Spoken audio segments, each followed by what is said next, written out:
Hello दोस्तों, आशा करता हूँ आप सब बहुत अच्छे होंगे। तो दोस्तों, ये डेनॉन का एम्पलीफायर है। बहुत ही high grade audio file quality की जो एम्पलीफायर होती है, तो उस तरह की एक एम्पलीफायर है डेनॉन का। और इसका मॉडल नंबर है PMA सीरीज का PMA 700 AE। तो ये बहुत ही दूर से आया है। तो इसमें एक चैनल पे बहुत ही ज़्यादा फॉल्ट है और बायसिंग भी एरर है। इसके अंदर का जो एम्पलीफायर दोनों साइड का, उसका बायसिंग एरर है। बहुत ही ज़्यादा करंट ड्रॉ कर रहा है विदाउट स्पीकर। तो ये और भी थोड़ी कोई कुछ प्रॉब्लम है जो इसमें है।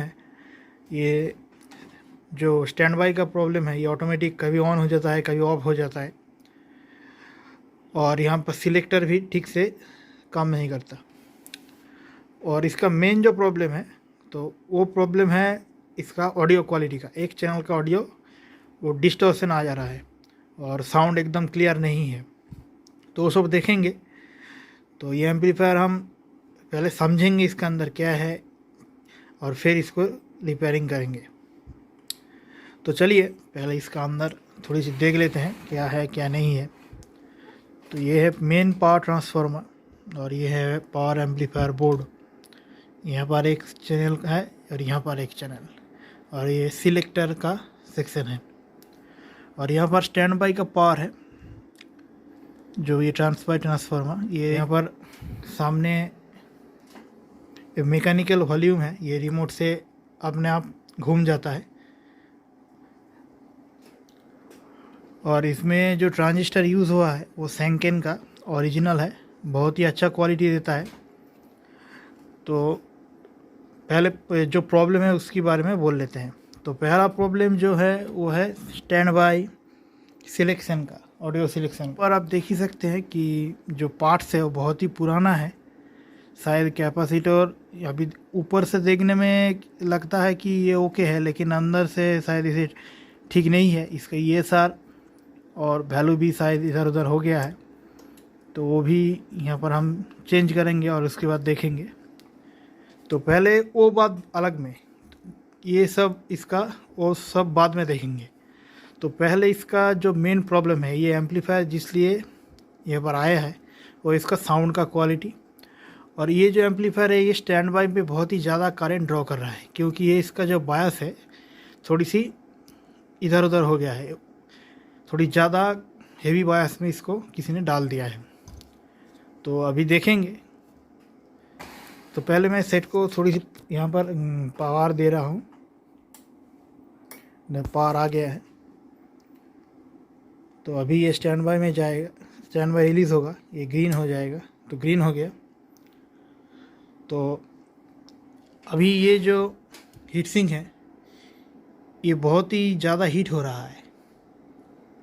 अभी इसमें कोई लोड नहीं है। इस साइड हीट होना चालू हो गया है,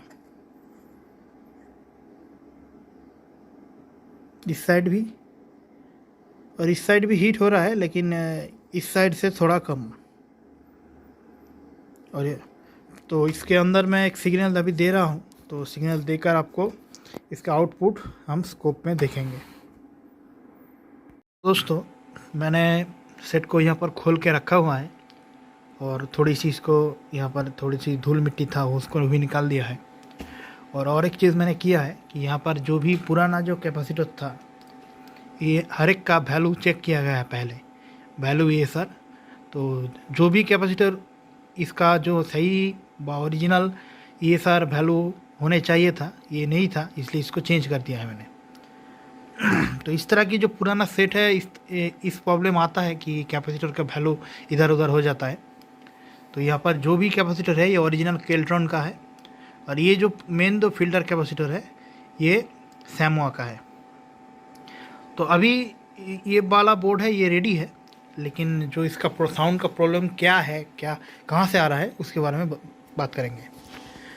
तो पहले आपको मैं यहाँ पर 1 kHz का एक साइन टोन इनपुट यहाँ पे DVD लाइन पे दिया है मैंने, और इसको आक्स पे सेट कर दिया है। तो जब मैं इसको आउटपुट जहाँ से लेते हैं यहाँ से लोड पे दिया है, एक 8 ओम का लोड है। तो इसका सिग्नल किस तरह से आ रहा है देखिए। ये जो देख रहे हैं ये क्लिप हो चुका है। ये एक साइड सही आ रहा है किंतु नीचे वाला जो साइड है वो गलत आ रहा है, वो स्विच नहीं कर रहा है। तो यहाँ पर जो मेन पावर सप्लाई है ±47, वो वोल्टेज की अब ना आपका जितना रहेगा उस तरह से यहाँ पर बनेगा ±46, 47, 48। वहाँ से ये दोनों ट्रांजिस्टर के थ्रू ±15 वोल्ट रेडी हो रहा है, और ये वाला ±15 वोल्ट इस तार के थ्रू इस बंडल पे गया है, जहाँ से ये बेस्टोन की जो बोर्ड है वहाँ पर जा रहा है। तो इसका नेगेटिव का जो 15 रेल है वो गायब है। तो ये वाला जो प्रॉब्लम है ये मशीन धीरे धीरे आ रहा है, लेकिन कभी आता है कभी नहीं होता है। तो इसमें ऐसा कुछ है जो इसको कभी शॉर्ट हो जाता है कभी नहीं। जब चलता है तो आराम से चलता है, लेकिन जब नहीं चलता तब वो डाउन हो जाता है। तो पहले 15 वोल्ट का रेल चेक कर लेते हैं। देखिए 15 वोल्ट का रेल ओके है, और -15 का क्या हाल है, -1.4 पर आकर रुक गया है। दोस्तों पहले आपको क्या करना है कि यहाँ पर जो भी इसका कनेक्शन है इसको खोल के रखना है। अभी ये देख सकते हैं, इसको मैं खोल के अलग कर दिया है, और फिर इसको पावर देना है। अभी मैंने इसको पावर दे दिया, ये स्टैंड बाई पे है। जब इसमें ग्रीन लाइट आ जाए तो पहले आप यह इस पिन पर, ये जो आखिरी वाला पिन है, इसका वोल्टेज चेक कीजिए। देखिए कितना आ रहा है, 2 वोल्ट, -2 वोल्ट। तो ये वाला जो सेक्शन है इसमें -15.237 आना चाहिए, और ये बन रहा है इस वाला रेगुलेटर से, ये +15 के लिए, ये -15 के लिए। तो ये चेक करने के लिए हमें सर्विस मैनुअल की ज़रूरत है। अगर आपके पास नहीं है तो मैं इसके साथ लिंक कर दूँगा। तो ये इसका सर्विस मैनुअल है।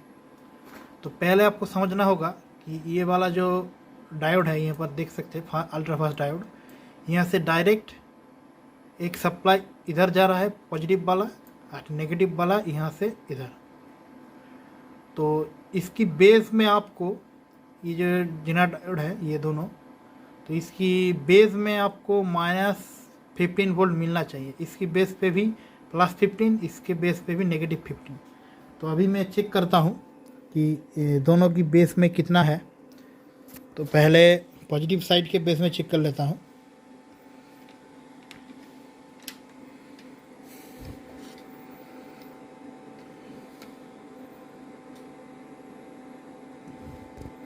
देखिए पॉजिटिव साइड का बेस में है 16 वोल्ट।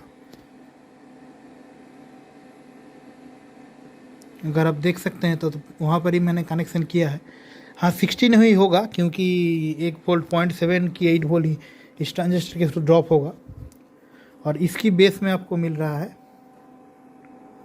इस वाले ट्रांजिस्टर के बेस में -2.8 वोल्ट, और ये 1 वोल्ट ड्रॉप होगा, उसके बाद जाकर यहाँ पर मिलेगा। देखिए 0.8 वोल्ट ड्रॉप हो रहा है। तो इसका प्रॉब्लम जो हो सकता है कि यहाँ पर ये वाला जो रजिस्टर है शायद ये ओपन हो चुका है, और या और भी कोई यहाँ पर केस हो सकता है, ताकि ये वाला रजिस्टर का। तो पहले आपको ये बोर्ड को खोलना है, खोलने के बाद इसका पीछे में जो यहाँ सर्किट डायग्राम है उसको देखेंगे। तो बोर्ड को मैंने खोल लिया है, और कंट्रोल बोर्ड अभी साइड में रख दिया है क्योंकि उसका कोई ज़रूरत नहीं है, और बोर्ड को डायरेक्ट मैंने पावर दे दिया है। तो डायरेक्ट पावर देने के लिए आपको ये वाला जो सर्किट है इसको बाईपास करना होगा।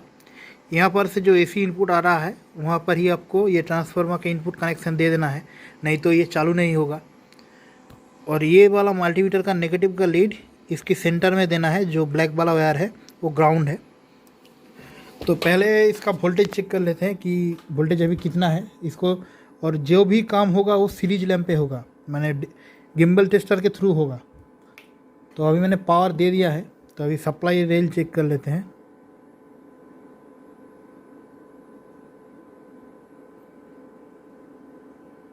तो पहले आपको ये वाला कनेक्टर सही से लगाना होगा, नहीं तो ये आपको फिर से खोलना होगा।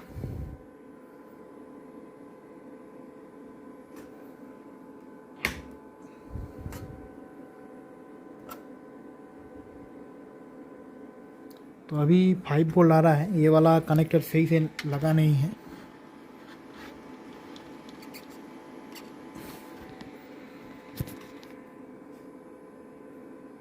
हाँ, यहाँ पर कनेक्शन नहीं लगा है, और ये वाला कनेक्शन थोड़ी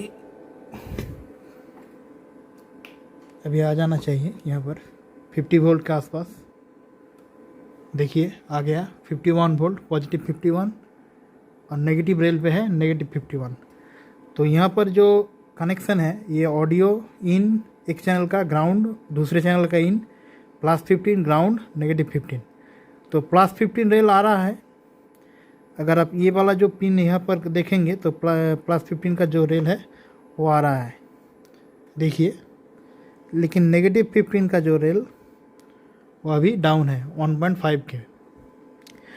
तो इसके लिए आपको देखना होगा इसका data sheet, service manual. Service manual में आपको सभी मिल जाएगा कि कहाँ से कहाँ के थ्रू वोल्टेज आ रहा है।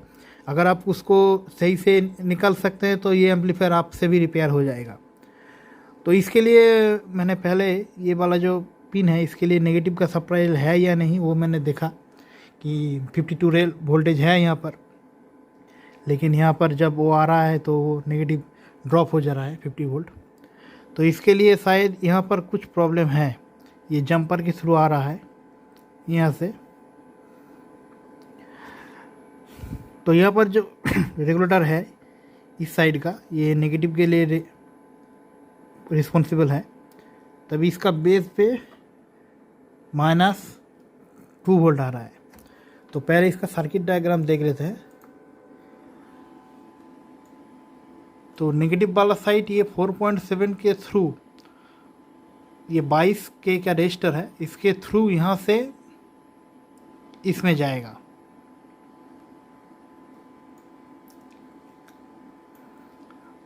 उसके बाद ये PNP वाला जो ट्रांजिस्टर है उसके थ्रू निकल जाएगा।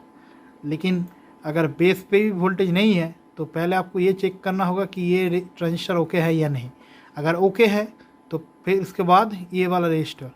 तो अभी देख लेते हैं कि इसका ये वाला केस क्या है।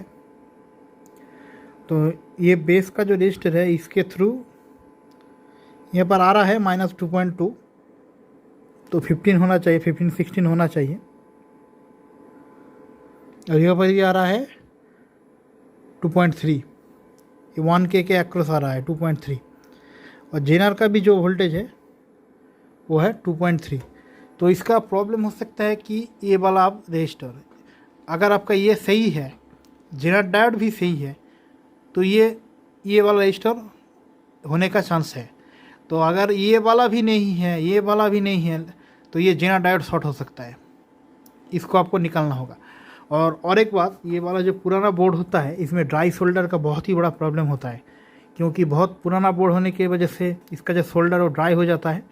आपको इसको निकाल के जितना भी आपको लगता है कि ये पॉइंट ड्राई हो गया है, उसको फिर से रीसोल्डर करना है, नहीं तो ये जब पार्टी के पास जाएगा तो कोई प्रॉब्लम कर बैठ सकता है। तो वो बात आपको ख्याल रखना होगा। तो अभी चलिए अभी ये वाला जेनर डायोड निकाल के देखते हैं कि ये क्या कंडीशन पे है। दोस्तों यहाँ पर फॉल्ट को मैंने सॉल्व कर दिया है। तो प्रॉब्लम जो था दोस्तों, ये वाला एक जेनर डायोड होता है, ये आप देख सकते हैं।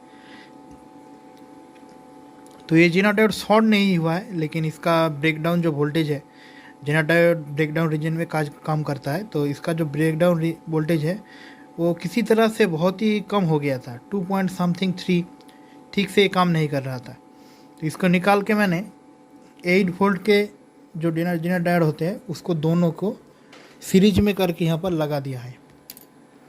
आप यहाँ पर देख सकते हैं दोनों 8 वोल्ट के डायोड है। और यहाँ पर जो बायसिंग का जो रजिस्टर था वो उनमें कुछ पिन का प्रॉब्लम था, जैसे कि ये वाला ये टूट चुका था, जस्ट बोर्ड में लगा हुआ था, जैसे ही मैंने इसको टच किया ये निकल गया। तो मुझे लगता है इस तरह की कोई प्रॉब्लम था, इसलिए ये शायद ये डायोड को भी शॉर्ट कर दिया है, शॉर्ट नहीं ओपन कर दिया है। तो अभी आपको क्या करना है, अगर इस साइड का वोल्टेज आप ये जना लग के छोड़ दीजिएगा तो यहाँ पर वोल्टेज आएगा आपका 15 पॉइंट समथिंग, और यहाँ पर आएगा कुछ और।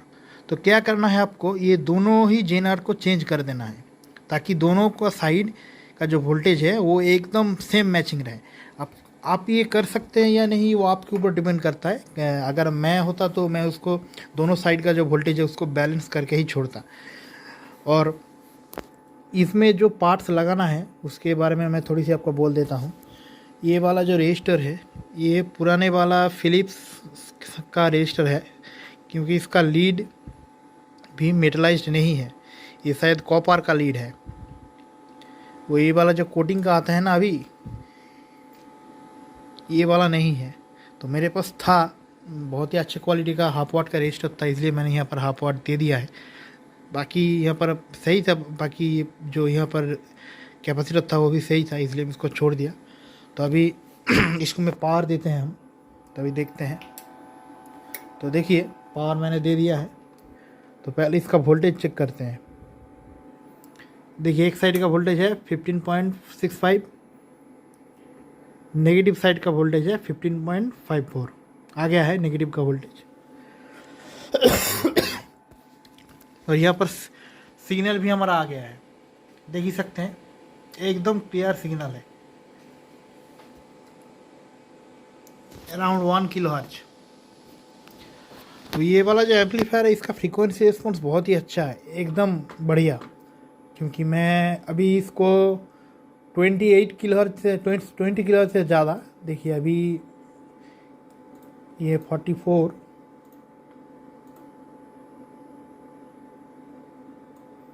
इसकी फ्रीक्वेंसी आपको दिखाता हूँ कि ऊपर ये जो अपर रिस्पॉन्स है ये कितना ज़्यादा है।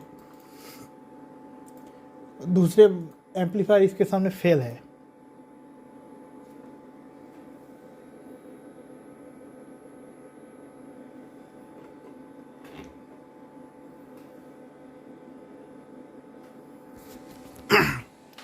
तो आप देख सकते हैं यहाँ पर 30 किलोहर्ट्ज फ्रीक्वेंसी है, लेकिन आउटपुट एकदम crystal clear. Twitter mid range इसमें एकदम माने शानदार बजेगा, ट्विटर तो एकदम बढ़िया बजेगा, कोई भी एक भी आप डिस्टर्शन नहीं दिखा सकते इस एम्पलीफायर पे। लेकिन हाँ इसका थोड़ी सी बैक ड्रॉ भी है, क्या किया, इसकी जो बायसिंग है ये थोड़ी सी हेवी किया जाता है ताकि इसका फ्रीक्वेंसी रिस्पॉन्स पूरा वाइड बैंड के लिए फ्लैट रहे, और ये बहुत ही ज़्यादा करंट ड्रॉ करता है। तो आप स्टैंड बाई पे इस ये वाला सेट अराउंड 32 वाट ड्रॉ करता है। तो आप चाहे तो यहाँ पर इसको अभी इसको थोड़ी सी कम ज़्यादा कर सकते हैं, लेकिन इसको आप नहीं छेड़े तो ये अच्छा है, क्योंकि ज़्यादा बायसिंग कर देंगे तो फिर ये और भी ज़्यादा हीट हो जाएगा जब ये मैंने चलेगा। तो दोस्तों साउंड का प्रॉब्लम हमने सॉल्व कर दिया है। तो अभी देखेंगे कि इसका स्टैंड बाई का प्रॉब्लम क्या है।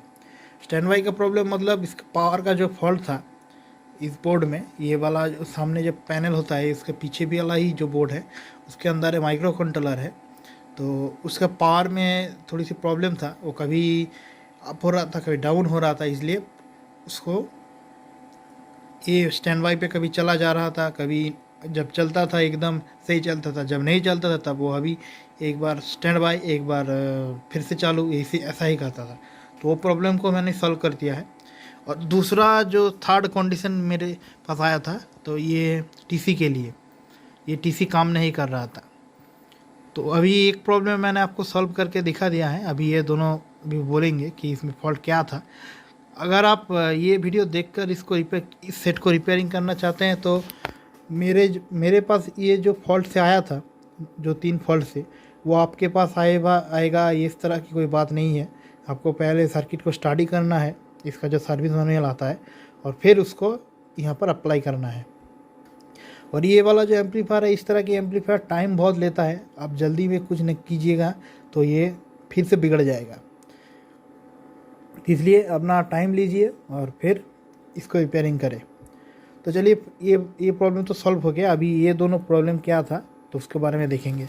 और इसको इस तरह की सेट को अगर आपके पास रिपेयरिंग के लिए आए तो इसको क्लीन ज़रूर करना, क्योंकि यहाँ पर ये जो पावर रेल देख सकते हैं, ये बेस्ट लेवल का आईसी है जो सम फ्रंट पैनल पे लगा है। तो इस पर कितना गंदगी है इसको निकालना है, और पावर रेल का जो भी कैपेसिटर है उसको निकाल के नया वाला देना है। आपके पास केल्टन है तो बहुत अच्छा, नहीं तो आप कोई भी लगा सकते हैं, लेकिन उसका क्वालिटी इस एम्पलीफायर से मैच होना चाहिए। अगर आप ये यहाँ का जो कैपेसिटर था इसको निकाल के कोई वो चाइना का जो कैपेसिटर आता है ना, जो थोड़ी कम रेट पे, वो लगा देंगे तो इसका साथ सही नहीं होगा। वो चलेगा चलेगा ऐसा नहीं, ये चलेगा, लेकिन इसका साथ सही नहीं होगा। ये सेट, इसका सेट का जो माने अलग ही एक आवाज़ की क्वालिटी है, उसके लिए आपको एकदम ब्रांडेड क्वालिटी की कैपेसिटर यूज़ करना है। तो चलिए ये वाला नेक्स्ट प्रॉब्लम देखते हैं। दोस्तों ये मशीन का फ्रंट पैनल है, जहाँ पर ये माइक्रो कंट्रोलर जो कंट्रोल यूनिट होता है वो भी इसका पीछे ही लगा है, ये वाला। और पावर का भी, इसका पावर का भी जो भी सेक्शन यहाँ पर ही है। और ये वाला वो मोटर है जो वॉल्यूम के लिए कंट्रोल होता है। तो इसका प्रॉब्लम था कि ये वाला मोटर काम नहीं कर रहा था, तो इसको चलाने के लिए यहाँ पर एक आईसी दिया गया है, ये एलबी सीरीज का आईसी। तो क्या हुआ था कि इसका पावर फेल हो गया था। तो इसका पावर फेल होने के लिए यहाँ से एक डायोड के थ्रू पावर आ रहा है, इसका ऊपर ही है। तो यहाँ पर एक साइड पावर था, एक साइड नहीं। तो ये ड्राई शोल्डर हो गया था। और यहाँ से जो सिग्नल, माइक्रो कंट्रोलर से जो सिग्नल आ रहा था वो थोड़ी सी जंपिंग हो रहा था, तो डीकपलिंग के लिए।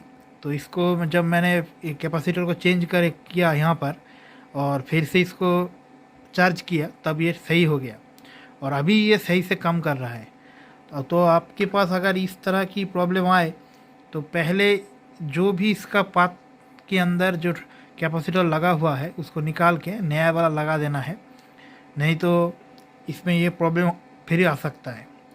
और ये वाला जो 6 वोल्ट का रेगुलेटर आईसी है, यहाँ पर थोड़ी सी आपको किसी तरह की एल्युमिनियम की सीट लगा देना है, ताकि ये बहुत ही ज़्यादा गर्म होता है, ताकि ये थोड़ी सी ठंडा रहे, नहीं तो फिर से ये वही प्रॉब्लम करेगा। यहाँ पर बोर्ड पे नीचे इसने देखिए किस तरह से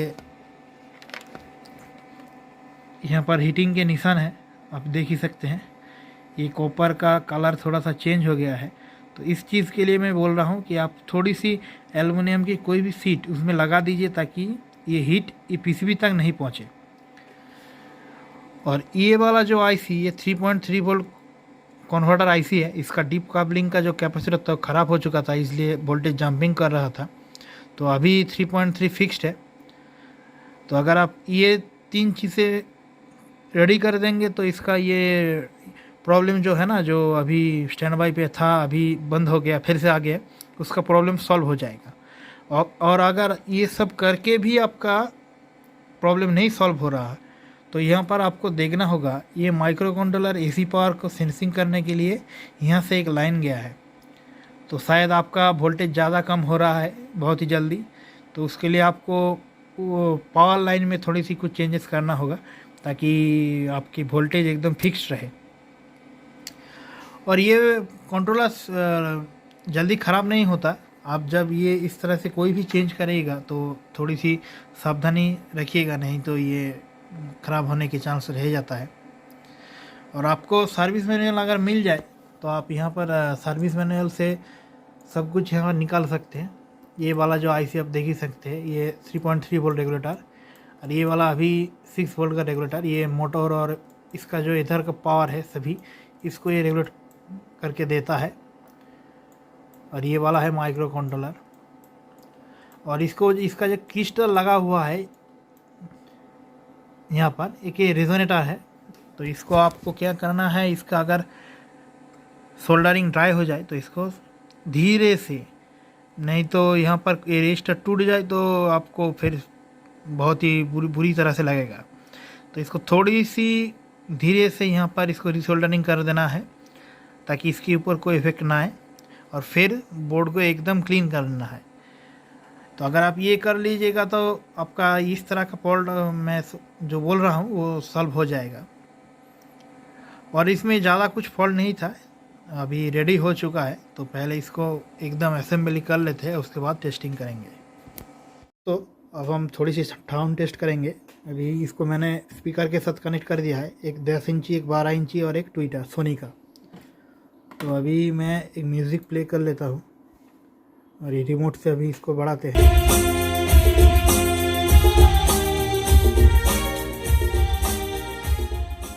तो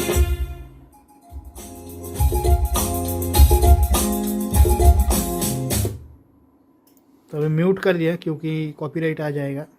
तो अभी देख ही सकते हैं कितना क्लियर आवाज़ है इसका। तो दोस्तों नेक्स्ट वीडियो के लिए अभी और एक प्रोजेक्ट है, उसके वीडियो आएगा।